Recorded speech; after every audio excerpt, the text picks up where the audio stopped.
Bonjour et bienvenue dans cette édition du 25 octobre 2008. Comme pour les éditions précédentes, vous trouverez les liens vers les différents articles et images utilisés dans cette vidéo, dans le texte de présentation. Nous avons parlé, la dernière fois, de la dérive possible des États-Unis vers une politique sécuritaire. Tous les observateurs s'accordent à dire que les libertés se sont passablement réduites depuis l'adoption du Patriot Act, suite au 11 septembre 2001.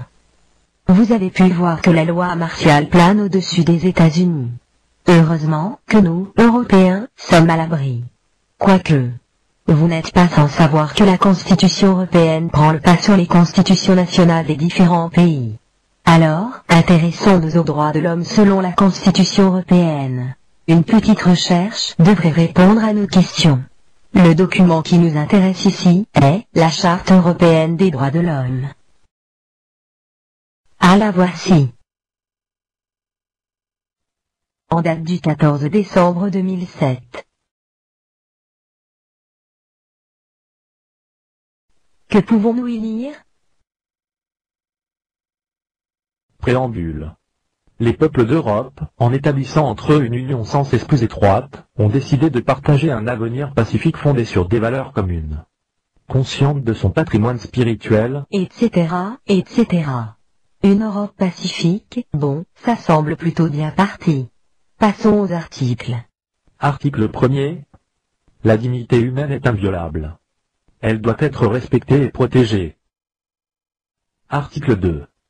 Toute personne a droit à la vie. Nul ne peut être condamné à la peine de mort, ni exécuté. Article 3. Toute personne a droit à son intégrité physique et mentale. Dans le cadre de la médecine et de la biologie, doivent notamment être respectés le consentement libre et éclairé de la personne concernée, selon les modalités définies par la loi. L'interdiction des pratiques eugéniques, notamment celles qui ont pour but la sélection des personnes. L'interdiction de faire du corps humain et de ses parties, en tant que telle, une source de profit. L'interdiction du clonage reproductif des êtres humains. Article 4. Nul ne peut être soumis à la torture, ni à des peines ou traitements inhumains ou dégradants. Article 5.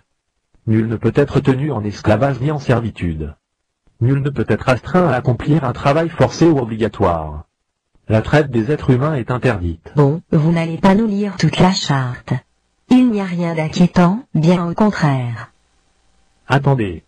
Sur le site internet, il y a un autre document à télécharger. Un document qui s'appelle Explication relative à la Charte des droits fondamentaux. Tiens, pourquoi y a-t-il un document explicatif? Cette charte semble pourtant très claire. Bon, bah alors, explication. Les explications qui figurent ci-après ont été établies initialement, sous la responsabilité du Présidium de la Convention qui a élaboré la Charte des droits fondamentaux de l'Union européenne, etc., etc. Bien que ces explications n'aient pas, en soi, de valeur juridique, elles constituent un outil d'interprétation précieux destiné à éclairer les dispositions de la Charte. Je vous passe l'article sur la dignité qui semble correct. Maintenant, ça va se compliquer, mais c'est comme les bonnes blagues, attendez la fin.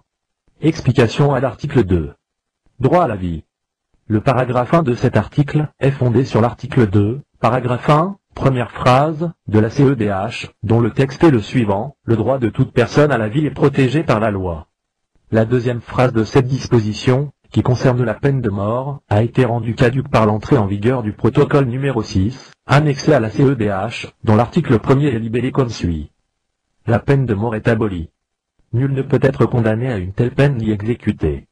C'est sur la base de cette disposition qu'est rédigé le paragraphe 2 de l'article 2 de la Charte. Les dispositions de l'article 2 de la Charte correspondent à celles des articles précités de la CEDH et du protocole additionnel. Elles en ont le même sens et la même portée, conformément à l'article 52, paragraphe 3, de la Charte. Ainsi, les définitions négatives qui figurent dans la CEDH doivent être considérées comme figurant également dans la Charte. Je ne suis pas sûr d'avoir bien compris. C'est du charabia. Vous allez comprendre. L'article 2, paragraphe 2, de la CEDH. La mort n'est pas considérée comme infligée en violation de cet article, dans les cas où elle résulterait d'un recours à la force, rendu absolument nécessaire, petit a. Pour assurer la défense de toute personne contre la violence illégale. Petit b. pour effectuer une arrestation régulière, ou pour empêcher l'évasion d'une personne régulièrement détenue. Petit c. Pour réprimer, conformément à la loi, une émeute ou une insurrection. Vous êtes en train de nous dire que tirer sur des manifestants n'est pas considéré comme une violation de la peine de mort? Exactement. Vous vous rappelez de ce gendarme qui avait abattu un gardé à vue, menotté, qui tentait de s'enfuir? C'était en mai dernier à Draguignan. Eh bien, selon cette explication de la Charte des droits de l'homme, ce n'est pas une bavure, le gendarme a simplement fait son travail. Mais continuons. L'article 2 du protocole numéro 6 annexé à la CEDH. Un État peut prévoir dans sa législation la peine de mort pour des actes commis en temps de guerre ou de danger imminent de guerre. Une telle peine ne sera appliquée que dans les cas prévus par cette législation et conformément à ses dispositions. Mais cet article relativise l'abolition de la peine de mort. En cas de crise, elle pourrait être de nouveau appliquée? Apparemment oui. Voici en bref quelques définitions négatives. Il ne tient qu'à vous de vérifier sur le document original. Dans le paragraphe explicatif de l'article 3. Droit à l'intégrité de la personne. La présente charte ne vise pas à déroger à ces dispositions, et ne prohibe en conséquence que le seul clonage reproductif.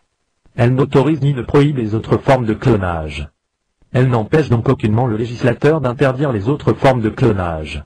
Ils essayent de nous embrouiller, pour finir par dire que le clonage est légal en fait, sauf le clonage reproductif. La référence aux pratiques eugéniques, notamment celles ayant pour but la sélection des personnes, vise les hypothèses dans lesquelles des programmes de sélection sont organisés et mis en œuvre, comportant par exemple des campagnes de stérilisation, de grossesse forcée, de mariage ethnique obligatoire. Ils interdisent, notez la nuance, certaines pratiques eugéniques. Mais il pourrait donc y avoir une tolérance. Explication article 5. Interdiction de l'esclavage et du travail forcé. N'est pas considéré comme travail forcé, ou obligatoire au sens du présent article. Tout travail requis normalement d'une personne soumise à la détention dans les conditions prévues par l'article 5 de la présente convention, ou durant sa mise en liberté conditionnelle. Tout service de caractère militaire ou, dans le cas d'objecteurs de conscience dans les pays où l'objection de conscience est reconnue comme légitime, un autre service à la place du service militaire obligatoire. Tout service requis dans le cas de crise ou de calamité, qui menace la vie ou le bien-être de la communauté, tout travail ou service formant partie des obligations civiques normales. Tout travail ou service formant partie des obligations civiques normales. Il ratisse large. Explication article 6. Droit à la liberté et à la sûreté. Toute personne a droit à la liberté et à la sûreté. Nul ne peut être privé de sa liberté, sauf dans les cas suivants et selon les voies légales, s'il est détenu régulièrement, après condamnation par un tribunal compétent. S'il a fait l'objet d'une arrestation ou d'une détention régulière pour insoumission à une ordonnance rendue, conformément à la loi, par un tribunal ou en vue de garantir l'exécution d'une obligation prescrite par la loi. S'il a été arrêté et détenu en vue d'être conduit devant l'autorité judiciaire compétente, lorsqu'il y a des raisons plausibles de soupçonner qu'il a commis une infraction, ou qu'il y a des motifs raisonnables de croire à la nécessité de l'empêcher de commettre une infraction, ou de s'enfuir après l'accomplissement de celle-ci. Juste s'il est soupçonné. S'il s'agit de la détention régulière d'un mineur, décidé pour son éducation surveillée, ou de sa détention régulière, afin de le traduire devant l'autorité compétente. S'il s'agit de la détention régulière d'une personne susceptible de propager une maladie contagieuse, d'un aliéné, d'un alcoolique, d'un toxicomane, ou d'un vagabond.